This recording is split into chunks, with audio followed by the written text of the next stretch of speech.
আসসালামু আলাইকুম এভরিওয়ান, কাছে দূরে যে যেখান থেকে আমার ভিডিও দেখছো সবাই কেমন আছো? নিশ্চয়ই ভালো আছো। তো সকলকে জানাই ঈদ মোবারক।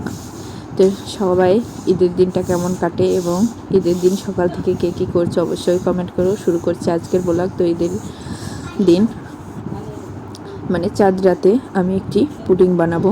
তার জন্য এখানে আমি 3টা ডিম ভেঙে নিয়েছি এবং খুব ভালো করে ফেটিয়ে নেব। আর তার আগে আমি দুধের ভিতরে চিনি দিয়ে ফেটিয়ে রেখে দিয়েছি।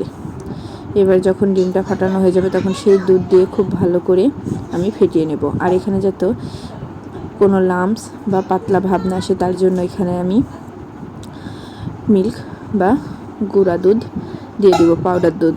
তোমরা এটা চাইলে স্কিপ করতে পারো। দুধটা খুব ভালো করে ঘন করে জাল করে নেবে। তো আমি পুডিংয়ের পাত্রে আগেই চিনি চুলায় জাল করে ক্যারামেল তৈরি করে ঢেলে নিয়েছিলাম, যেটা আমি প্রথমেই দেখিয়েছি। তারপরে তার উপরে পুডিংয়ের ব্যাটারটা দিয়ে আমি কড়াইতে পানি দিয়ে পানিটা গরম হলে তার ভিতরে একটি স্ট্যান্ড দিয়ে তারপরে বসিয়ে 10 থেকে 20 মিনিট রান্না করে নিয়েছি। তো আমার 20 মিনিটের কম লেগেছে। তোমরা যতটুকু লাগে একটি কাঠির দ্বারা চেক করে দেখে নিবে।